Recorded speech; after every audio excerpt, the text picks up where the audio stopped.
itu seringkali ngejanjiinnya itu di dunia aja gitu. Jadi kadang melupakan, kadang juga kan bisa ditunda di akhirat juga balakan itu. Nah terus itu seperti apa Ustaz? Bagaimana itu Ustaz? Ya, tanpa perlu menunjuk siapa orangnya atau menyalahkan, tapi yang jelas mengajak orang bersedekah itu ajakan yang bagus, dan memberi solusi sedekah sebagai jalan keluar itu adalah sesuatu yang bagus juga. Sebab Nabi Muhammad SAW juga pernah mengajarkan itu. Dawu maradhakum bis-shadaqah. Obatilah orang yang sakit di antara kalian dengan sedekah. Karena sedekah itu menolak bala. Di dalam hadis yang lain, shadaqatus sir tudfi'u ghadabar rabb. Sedekah dengan sembunyi-sembunyi itu memadamkan murka Allah Subhanahu wa taala. Untuk beberapa orang mungkin dengan sedekah ini solusi mereka agar keluar dari kerumitan dunia. Itu adalah sesuatu yang tidak ada salahnya. Bagus juga.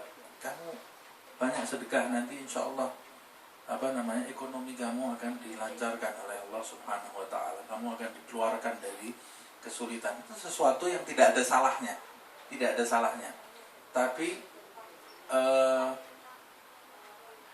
orang itu memiliki tingkatan. Nah, tingkatan orang-orang bawah untuk menarik mereka asyik bersedekah dan menjadikan mereka itu kembali kepada Allah Subhanahu wa taala. Nah, itu adalah sesuatu yang bagus. Mereka ketika bersedekah mengharapkan keluar dari permasalahan duniawi mereka. Ketika mereka bersedekah mengharapkan permasalahan mereka ini selesai. Yang mereka berharapnya dengan siapa? Sama saja kan? Jadi mereka berharap kepada Allah melalui sedekah mereka. Sama itu juga seperti itu juga yang diajarkan oleh Nabi Adam alaihissalam di dalam ayat suci Al-Quran ketika kedua anaknya berebut satu anak wanitanya, Qabil dan Habil. Ya kan? Saling berebut ini, salah satu mau dinikahkan dengan yang cantik, salah satu mau dinikahkan dengan yang kurang cantik. Akhirnya yang satu dengki dengan yang lain. Ini gimana solusinya? Kata Nabi Adam, berkorbanlah kalian. Korban itu sama dengan sedekah. Korbannya yang diterima, yang dapat yang cantik. Mereka berkorban mengharap Allah Subhanahu wa taala menentukan mereka dapat yang cantik. Itu kan dunia, tapi dia harapannya kepada Allah, menjadinya juga akhirat. Ujung-ujungnya itu adalah akhirat, bukan untuk kepentingan dunia.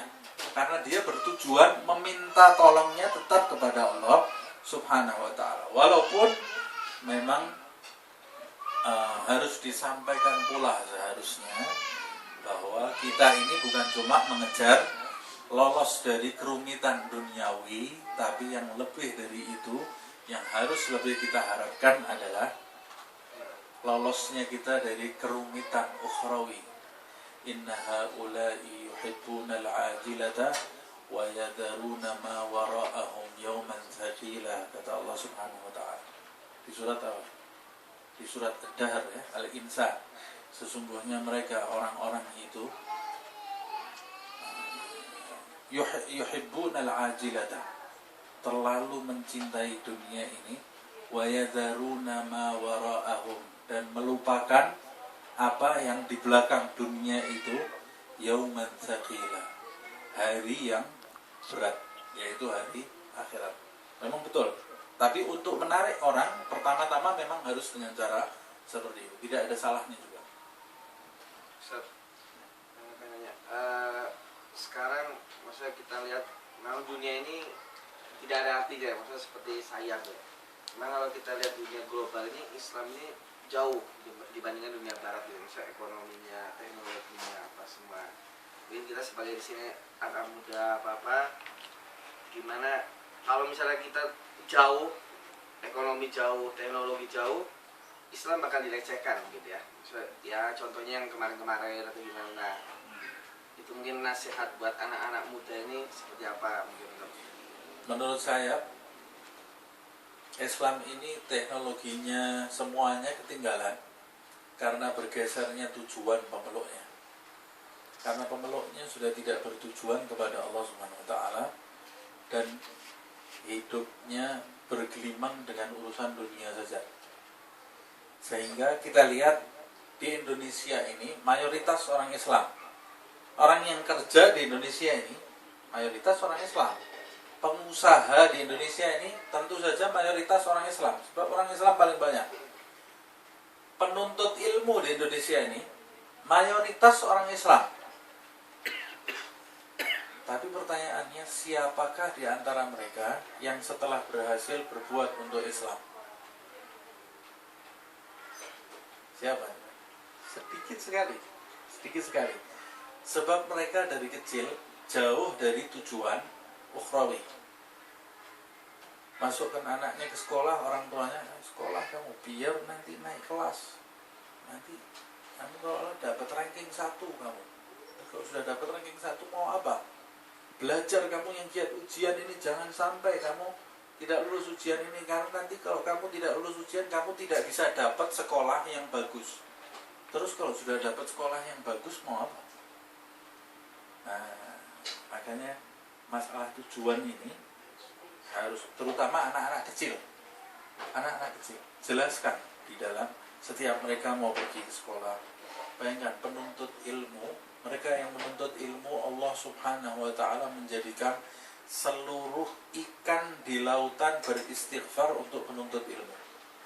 Berapa jumlahnya ikan di lautan? 1000 kira-kira? Lebih 1 juta. Jadi orang yang menuntut ilmu ini kira-kira dosanya habis sudah. Dosanya habis. Kalau dia menuntut ilmunya karena Allah. Bayangkan, luar biasa. Jadi kalau kita mengajarkan niat yang baik di dalam hati setiap orang Islam sekarang ini, mungkin sudah mereka ketika belajar itu diampuni dosanya oleh Allah Subhanahu wa taala. Ketika diampuni dosanya oleh Allah, tentu saja lebih mudah bagi mereka untuk mendekat kepada Allah Subhanahu wa taala, lebih bersih hatinya. Jadi menurut saya pelajaran yang harus sering kita sampaikan kepada umat Islam saat ini adalah kembali menuju kepada Allah Subhanahu wa taala. Begitu juga kasus yang baru saja terjadi, pelecehan yang terjadi terhadap umat Islam melalui melecehkan Nabi. Kalau saya pribadi, orang boleh mengucap dengan 1000 ucapan, dengan 1000 ejekan untuk kepada Nabi Muhammad SAW. Tapi sebetulnya tidak ada artinya sama sekali ejekan. Tidak ada artinya sama sekali. Mereka boleh mengejek sepuas-puasnya. Tidak ada artinya sama sekali. Mengapa kita terlalu terlibat di dalam emosi menghadapi mereka yang tidak mengenal Rasulullah Sallallahu Alaihi Wasallam? Bahkan Nabi itu sudah diingatkan oleh Allah Subhanahu Wa Taala sejak zaman beliau hidup di dalam ayat suci Al-Quran, wasbir ala ma yaqulun. Sabarlah kamu terhadap ucapan-ucapan orang-orang yang tidak kenal dengan kamu. Nabi Muhammad dibilang sahir, kahin, dibilang penyihir, dibilang dukun, dibilang pendongeng, dibilang orang gila. Soalnya Rasulullah SAW dibiarkan saja, dan pada waktu itu ada para sahabat Rasulullah SAW, bukan sesuatu yang besar, sebab mereka belum mengenal Nabi Muhammad SAW. Sama seperti yang terjadi di dalam sirah Baihaqi, disebutkan ada seorang badui yang sedang berburu dhab. Dhab itu kadal padang pasir yang agak besar, itu halal dimakan. Badui ini sedang berburu dhab. Dia mendapatkan dhabnya itu, kemudian waktu dapat dhabnya melihat Rasulullah SAW dengan para sahabat. Dia masukkan dhabnya itu di kum baju ini, dia namanya di lengan bajunya ya. dia sembunyikan lob itu di situ, kemudian menghampiri Rasulullah di tengah-tengah para sahabatnya. Karena dia ini tahu kabar yang jelek tentang Rasulullah SAW. Sampai di hadapan Nabi, dia memaki-maki Rasulullah SAW di depan para sahabatnya. Dan Nabi Muhammad SAW tidak bergerak, tidak membalas Rasulullah SAW. Sampai akhirnya Badui ini kemudian mengucap di akhir caciannya itu, dia mengucap, wahai Muhammad, bahkan biawak ini, dikeluarkan biawak itu dari lengan. Biawak ini, kalau biawak ini sampai, bahkan biawak ini tidak percaya kalau engkau itu adalah pesuruh Allah Subhanahu wa ta'ala. Lalu Rasulullah balik bertanya, kalau dia percaya bagaimana? Tanya oleh Rasulullah. Kalau dia percaya, aku akan masuk Islam. Ini di Sirah Baihaqi disebutkan. Lalu Nabi Muhammad SAW bertanya kepada biawak tadi, ya Dhab, ya Dhab. Biawaknya diajak ngomong oleh Rasulullah SAW. Man ana, siapa saya? Kalau Nabi Sulaiman, dia berbicara dengan binatang menggunakan bahasa binatang itu. Tapi kalau Rasulullah SAW, mukjizatnya lebih dimuliakan oleh Allah. Rasulullah bahasanya tetap bahasa Arab, binatangnya yang mengikuti bahasa Rasulullah SAW. Ya Allah, man ana, siapa saya? Biawak ini bicara pakai bahasa Arab Fusha. Bahasa Arab Fusha sehingga Badui tadi faham, sahabat juga mendengar. Anta Ahmad fis sama, anta Muhammad, anta Mahmud, anta Nabiullah, anta Rasulullah, asyhadu annaka Rasulullah, kata biawak itu. Dan mengungkapkan, bukan cuma bersyahadat, biawaknya ini bersyair memuji Nabi Muhammad SAW. Setelah itu Badui tadi langsung bersyahadat, asyhadu an la ilaha illallah wa annaka ya Muhammad Rasulullah. Pulang ke kampungnya, dia kebetulan pemimpin kabilah. Satu kampung diajak masuk Islam berkat kesabaran Nabi Muhammad SAW. Jadi itu sesuatu yang tidak ada artinya. Nah, apa yang harus kita lakukan menghadapi kejadian-kejadian yang baru ini?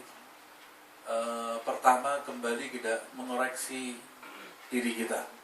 Sebab mereka orang yang di luar tidak mungkin mempelajari Nabi Muhammad SAW kecuali melalui orang-orang Islam, melalui pengikutnya. Kitalah yang menampakkan citra buruk terhadap mereka, sehingga mereka menyimpulkan Nabi Muhammad itu dengan kesimpulan-kesimpulan seperti yang mereka kesimpulan, haus darah, senang perang, senang wanita. Itu karena mereka tidak pernah membaca sejarah Nabi, tapi mereka menyaksikan umat Nabi yang ada di akhir zaman ini. Nah, jadi apa yang harus kita lakukan? Dengan kejadian itu, kita harus lebih mengoreksi tingkah laku kita dan berdakwah menyampaikan kepada orang-orang Islam yang ada di sekitar kita agar hidup menebarkan rahmat Rasulullah Sallallahu Alaihi Wasallam, bukan menebarkan permusuhan, bukan menebarkan cuaca yang negatif di sekitar kita, tetapi menebarkan rahmat, dan itulah risalah Nabi Muhammad SAW. Mas, ada satu lagi? Enggak. Izin Sasa. Nah, Ustaz, gini Ustaz, saya itu bingung ketika kita itu berperang sama syaitan ya. Ketika kita berusaha untuk menghilangkan atau mengurangi cinta dunia, terus pengen mengisi hati ini dengan cinta Rasulullah SAW, seakan-akan itu dibuat apa ya, kayak makin berat, dan malah makin kita itu berusaha menjauhi secara kasar dan menjauhi cinta dunia, makin dibikin lebih hebat lagi di kemudian harinya. Makin kita itu pengen cinta Rasulullah, makin dibikin kesulitan untuk ke arah sana pada kedepannya. Terus juga masalah ini Ustaz, cara yang paling ampuh untuk membersihkan hati ini dari segala macam penyakit hati. Apalagi kalau saya lihat para orang-orang yang saya pakai imamah, kadang setan kan membisikkan kepada kita gini, nah gitu Ustaz. Give sharing Ustaz supaya ini. Ada sebuah cerita ya. Jadi memang hijab kita dalam mendekat kepada Allah Subhanahu wa taala yang paling tebal itu adalah diri kita sendiri. Nafsu yang ada di dalam diri kita sendiri. Nah, apa yang harus kita lakukan? Samalah dua pertanyaan itu buat saya sama. Ada satu cerita. Seorang murid datang ke ustadznya. Ustadz, saya ini berusaha mati-matian. Jadi nafsu ini yang dimanfaatkan oleh setan. Nafsu yang dimanfaatkan oleh setan. Kalau kita bisa menundukkan nafsu kita, celah setan untuk mengganggu kita ini lebih sulit lagi. Nafsu kita yang dimanfaatkan oleh setan. Nafsu ini lebih berat daripada setan. Makanya di dalam kitab Minhajul Abidin disebutkan bisikan di dalam hati seseorang itu ada beberapa bisikan. Yang pertama datangnya dari Allah. Bisikan yang datangnya dari Allah itu kemungkinan bisikan baik karena ingin meningkatkan kualitas hambanya. Kemungkinan bisikan jelek untuk menguji hamba tadi. Untuk menguji hamba tadi. Yang kedua, bisikan dari malaikat. Bisikan dari malaikat itu pasti baik, tidak mungkin ada jeleknya. Walaupun bisikannya lebih lemah dari bisikan Tuhan. Kalau bisikan Tuhan itu, kalau bisikan yang baik dari Tuhan, itu menggerakkan seluruh hati kita, kuat sekali. Kalau bisikannya malaikat lemah. Yang ketiga, bisikan setan. Bisikan setan ini mungkin jelek, mungkin baik. Mungkin jelek, mungkin baik setan. Jadi ini setan ini licik sekali ya. Mungkin jelek, jelas jelek, mengajak sesuatu yang jelek. Mungkin baik supaya kita meninggalkan sesuatu yang lebih baik. Ada sesuatu yang lebih baik, jadi dia lebih baik, dia dapat yang rendah baiknya. Jangan sampai baik yang tinggi. Misalnya dia wajib mencari nafkah, dibisiki supaya di atas sejadah. Bukan tasbih, subhanallah. Baik itu. Tapi supaya dia meninggalkan tanggung jawab di keluarga. Besok ada ujian atau waktunya dosen sedang menjelaskan, dia pegang tasbih. Subhanallah. Ini bisikan setan ini. Salah. Orang waktunya belajar kok pegang tasbih. Waktunya orang zikir, dia buka buku. Ini kan kebalik ini. Ini kebalik. Ini bisikan setan juga. Ketika ada guru menjelaskan pelajaran atau hadir di satu majelis, dia pegang tasbih, dia menghilangkan dua hak. Pertama, hak mendengarkan gurunya. Yang kedua, hak berzikirnya nggak mungkin khusyuk. Gimana dia mau megang tasbih sama mendengarkan ini? Bisa khusyuk dikira. Nah, ini diantara bisikan-bisikan. Nah, ini yang harus diperhatikan. Kemudian yang keempat, bisikan hawa nafsu. Bisikan hawa nafsu tidak mungkin baik. Pasti mengajak kepada hewani. Cuma bedanya yang nafsu ini lebih kuat daripada setan. Kalau setan itu, misalnya kita mau mengaji, misalnya kita mau mengaji, bisikannya nonton TV aja lebih enak daripada ngaji. Kita astagfirullah, saya mau ngaji. Datang lagi nanti bisikan, tapi dalam bentuk lain. Duduk aja ngobrol-ngobrol enak, kreatif. Bisikannya ini kreatif. Ini berarti datangnya dari setan. Tapi kalau misalnya kita buka Al-Quran, nonton TV, kita astagfirullah, nonton TV, astagfirullah, nonton TV, terus nonton TV.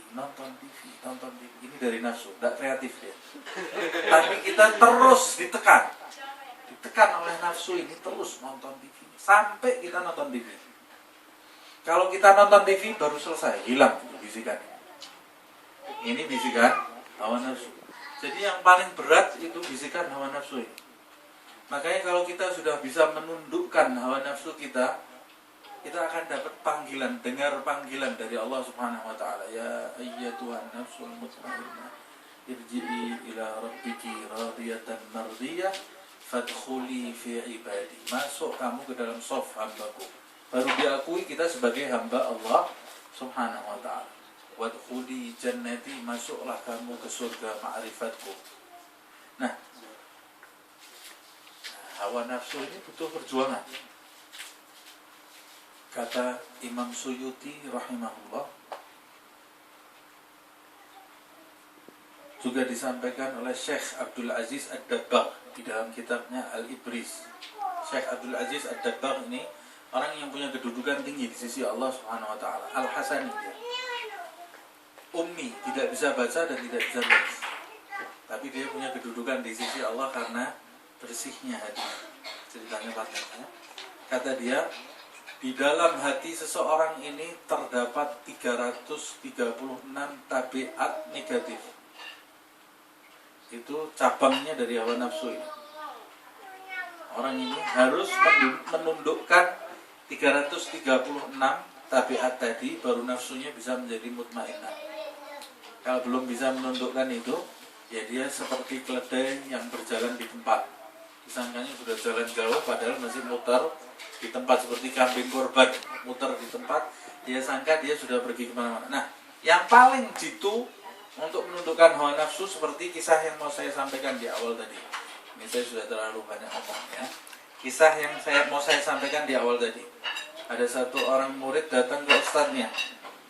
Ya Ustadz, saya ini sudah berusaha mau menundukkan hawa nafsu saya, tapi terus tergelincir terus. Kata ustadznya, udah kamu ikut saya pergi. Diajak oleh ustadznya ke tempat satu orang kaya yang ada di desa itu. Orang kaya dan dermawan orangnya. Kamu saya ajak ke tempat si fulan. Sampai di depan pagar rumah, mau masuk ada 2 anjing besar yang buas, anjing penjaga rumah situ. Baru mau masuk sudah digertak oleh anjing tadi, mundur, gak jadi murid ini sama guru. Kata gurunya, ini kita harus masuk ke rumah orang kaya ini, ada perlu penting, kita kalau masuk kita bisa dapat sesuatu, kata gurunya.